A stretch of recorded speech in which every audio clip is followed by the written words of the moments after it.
This is like herpes dude part 3 of my little why a guy with herpes pinned me down and intimidated me and restricted my movements and made me feel as if I would be raped. And I was thinking, for like STD educational purposes, it should be a separate crime to say, hey, I've got this disease, and then assault someone. Because, yeah, an assault is bad, and yeah, it's unfortunate if you have a disease. But given it was just it added an additional element of terror. Because being raped by someone without diseases is a different thing than being raped by somebody with diseases. And thinking that as he pinned me down and forced his body on me and restricted my movements, in the sheer moment of me thinking, if he rapes me, is he going to use a condom? I was literally thinking, how do I negotiate that? Some rapists are nice and use condoms, right?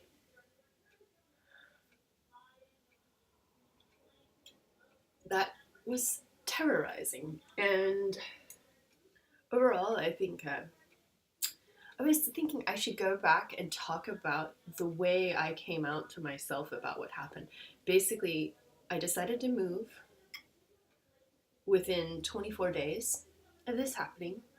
I was actively pursuing a move. I was packing, and I immediately got rid of a lot of stuff. Part of that was depression. A lot of times, depressed people just can't maintain their property because they don't have the energy.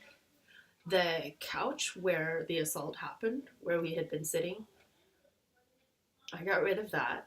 I felt very sad about that because I liked it. I remember thinking he's sketchy. I remember thinking he's a cad, which is like a 1920s word for a disrespectful, dishonorable man.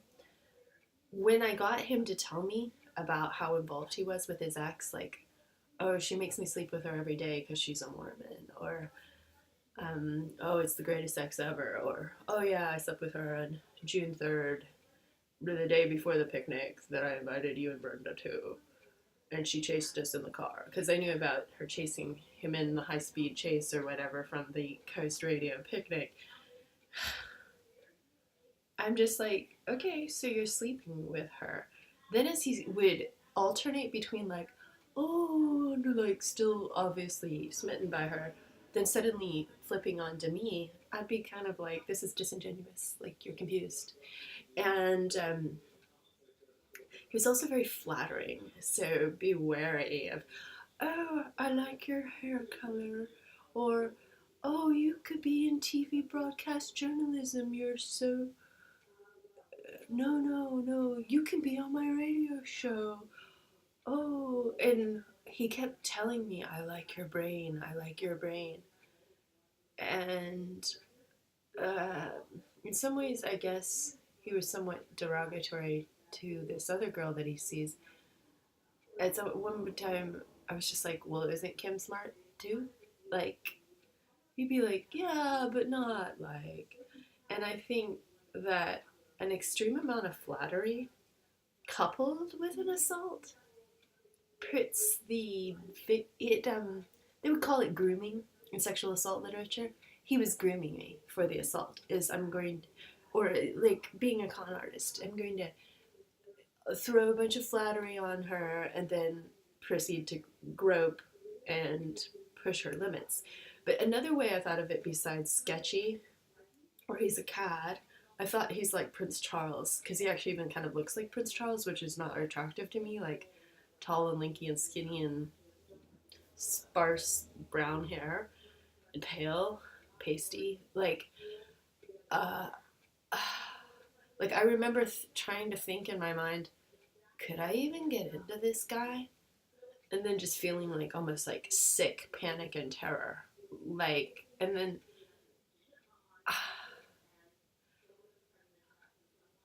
ugh. And he was exploiting the fact that the guy I see lives 15 miles away, right?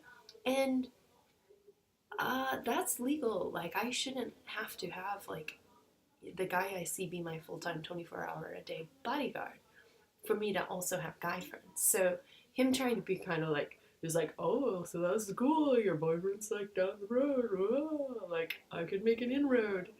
It was kind of like, okay, I see where you're coming from. You just, like, are looking at me like a piece of dead meat, basically, on the side of the road. And what other way did I think about it? I thought he was not good at the art of making love at all. I thought, okay, so you're gonna force me down, pin me against my will, and I'm supposed to somehow think that's cool because I don't? I think who's offended at my bluntness and my directness, my Leo woman, kind of like tough woman that nobody can handle, that it challenged his Cancerian femininity and like soft, sensitive guy status. So him doing his masculine throwdown of me was actually like a competition to be like, see, I can be manly. And when the very first time I confronted him in writing with an email that I sent, I was like, that was very weak of character. And I remember thinking when he did it, oh, that's very weak. So it's like he's being strong, but he's seeming weak in his self control, in his character. I thought his intuition was off because, like, you can tell when someone's not into you. Like lame guys at bars who flirt with women that aren't into them, or like flirt with every waitress, or that kind of guy. Like, and he didn't seem to have any interest in the fact that I was blowing him off, or like he would have little moments of like realizing it, and then he'd go back to, oh my god, doing strange things, and he'd say like, I want to please you. And so basically, no, you're pinning me down after I was offended when he told me about his herpes. I was like, kind of like, you think you even have a chance to sleep with me? And I think at that point I probably should have shown him the door because he was being so presumptuous and arrogant. I think there was something about me that found it amusing, like goofy. Like, watch this guy fall on his face. He doesn't have a chance, and he's so confused. And there was a part of me that was susceptible to flattery. So those are like humor, flattery is funny, flattery, and I did genuinely think we would have a friendship. Like, we're friends, we click. Like, much in a paternal, kind of fraternal, big brother kind of way. Including all these wonderful opportunities that he dazzled about. The two different times he proposed that he be my roommate, he was like, I could live under that table because I had this big table. And he was like basically saying he only needed enough room for a sleeping bag. And then the next time when I told him I'm moving, he's all like, oh, maybe I can move there too. And I was like, basically like, no, it's too expensive. It's this much. And it's all women. So there was that. And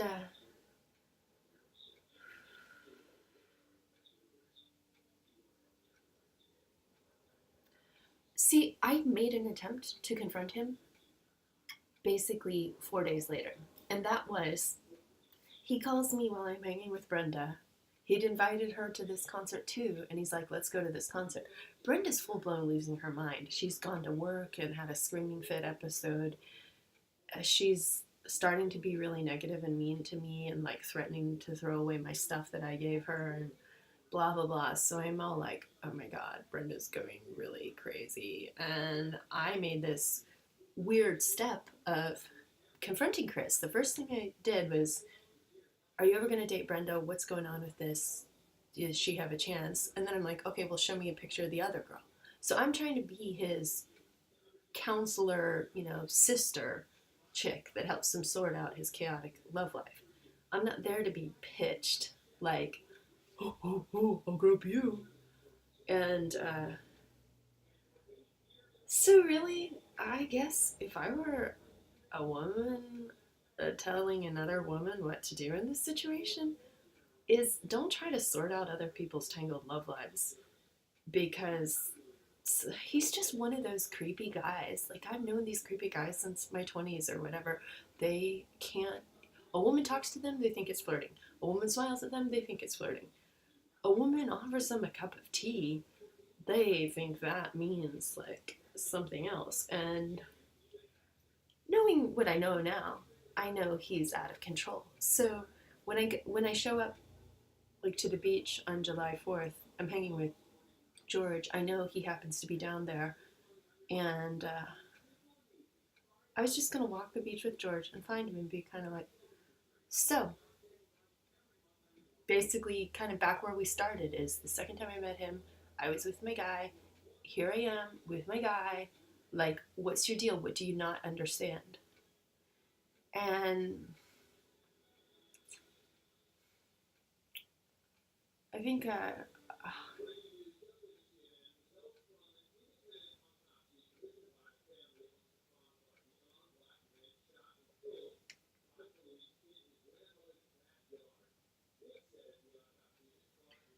I didn't find him that day. And when I went back to Astoria, I was like, I don't live here anymore. So basically, I felt surreal. I felt like this is wrong. This is wrong for me to be here. And furthermore, I felt the sense of a crime has happened in my living space, and I don't like that. And I don't want to live that way. And also, I tangled with a lot of like the fears that I had about my ex who stalked were like, is he gonna jump in the window? Is he gonna scale the awning of the patio and, break in? And then this is like somebody, oh no, I trusted. Like, oh yeah, come have some tea. That's fine, we're talking. And he had been over several times with these little political TV parties I was hosting, basically so Brenda could have a chance to socialize with him while she's in the height of her crush. And I'm not Brenda's pimp and I'm not Chris's pimp, but I was sensing something was off.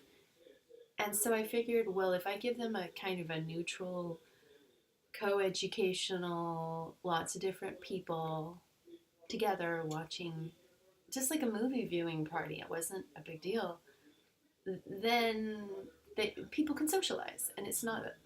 Anyway, for him to feel like, and even at one of those parties, he called me, and I'm like, okay, this is weird. Why is he calling me? And I had already called my guy and been like, hey, can you come out here? Because I felt like, okay, I don't want to give him some signals that he's seeing me or where it's like that. So I get my guy, and we're like, I'm on my little futon rolled out on the ground, just right there, like with my guy. And I'm like, oh, George is already here. He's taking a nap. He's like, oh, kind of like, oh. And I'm like, yeah.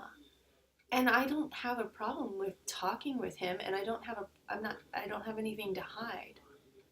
And so it was kind of like, you're gonna disrespect that and try to like they call it poaching in dating literature and like pop culture dating psychology, is when you see a guy who has a girl and you want to steal her away from him.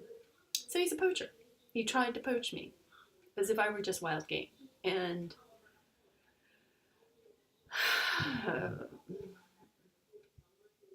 I think I've titled the films properly. I think emphasizing the herpes dude thing keeps the emphasis on the terror, because that moment where he's, and like, romantically speaking, I have had plenty of guy friends that maybe I hold their hand but we don't sleep together, or like my friend Nick, I had a bad crush on him but something in the chemistry wasn't right, where like we didn't sleep together.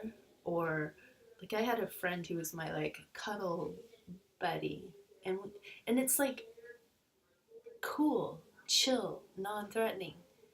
And the thing that was strange about him is every time he got a no or a block or a barrier, he would just move right back into being groping. And I guess that's where the sexual harassment aspect of it is just like, it's unwanted. I've clearly expressed that. And then my kind of tolerantly allowing him to just sit there for far too long, really. I mean, that's where people are going to blame me. Why did you? This is what Maria said. She's like, well, I was at your place. And I'm like, yeah, but I like talking to him. And I think when my sense of like, okay, you sabotaged the friendship, he did. He sabotaged the friendship. And I don't know, maybe I should just read my emails into a video that kind of more articulately. But I think I still cherished the feeling of like, oh, but you're my friend, and that's why I can't turn you in, or I'm not turning you in. And so I really wrestled with, do I turn him in, or is he my friend? And I started to realize, no, he's not my friend. Friends don't assault each other. And another part of me felt like he was acting like a little boy, like the way little boys are often very violent with each other, like my little brother to my other little brother. And that's out of character. One of my theories was, oh, he's just kind of got dementia already. Like something's not right with him. Or a part of me thought, yeah, it was just like he was reacting to my authority that I controlled myself and I don't have to do anything with him. And I mean, whatever Brenda had told me is they scream a lot. Kim threatened suicide. He told me he screamed a lot the very first night I met him. He's like, oh yeah, there was lots of shouting. This big breakup. And I'm kind of feeling like, okay, so... And that's a part of why I don't think I need to get involved with his further apology.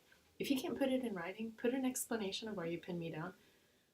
I see him as a potentially moving on to me for the next abuse cycle and or escalating of the abuse, and or intimidating me. And so how much, oh yeah, I probably need to make some phone calls on this. Just thought of it. The Northwest. Senior people. I wonder about this. So these developmentally disabled kids work with him too. I met one of them about 3 weeks ago. I was like, oh, okay, so you work with this guy.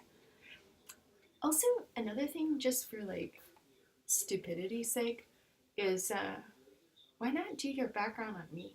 Find out what kind of person you are, or I am, before you do your stuff. Because I'm not the kind of person to tolerate that.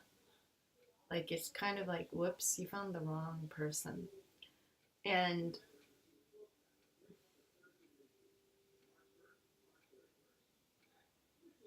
he wanted me to keep this little secret. And this happened when he's like 47 and I'm 39.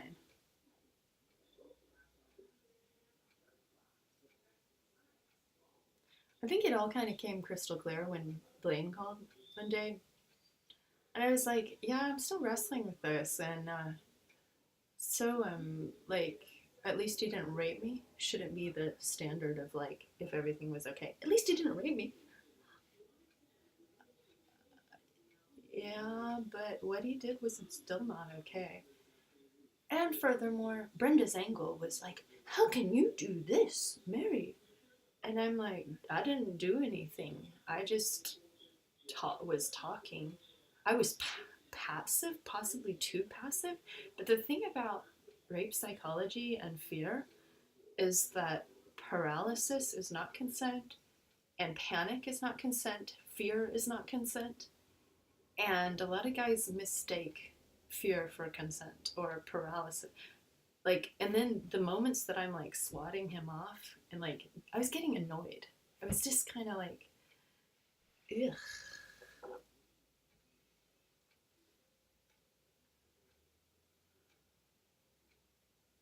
And oh, his charmingness. That's the worst. Oh, you say I'm Mr. Charming. Mr. Charming. Who gets away with assaults? A lot of me is just like, okay, so what other assaults did you do? Were you like Mr. Date Rape in college? I bet you were. And why did your ex Carol dump you? Because you did what to her? Why did you have to leave town? Like, what's up with all of that? What's up with your history, dude? And even the fact that he would do it while I knew everything about his position, and I think he's thinking, oh, I've got this position, now I can get away with this. And I'm like, no, you've got this position, you need to respect it. Why would you behave this way? Criminally, assaulting me, predating on me.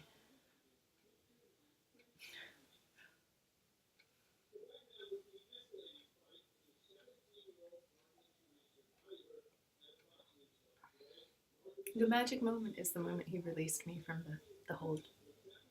Then we stood up. I was pretty exasperated, if I recall. I remember putting on my coat and getting him out of there.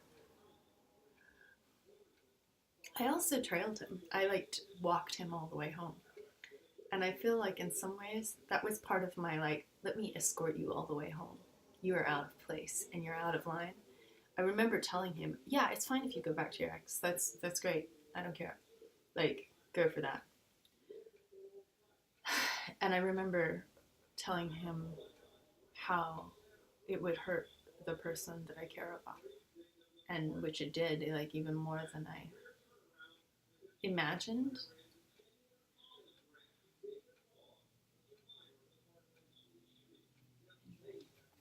Yeah, herpes dude, pinning me down. Getting away with it, using position and status in society to try to incur my tolerance. And I feel my huge apology is apology to the world. It took me this long. I apologize for taking so long to spill my guts. It's not like me. I just was going through a lot. Business related stress and bills and moving and adjusting and one thing after the other and health, and you can't be the hero to everyone and save the world of every single problem. But I think it is right for people to break their silence. And I remember feeling like, oh, you gave me your email so I can at least write you a letter on this. What, are you against female literacy? I remember feeling like what you did to me was deeply un-American. It's not American to take away my liberty and to put my life on the line and to frighten me. You don't respect liberty. You're not an American.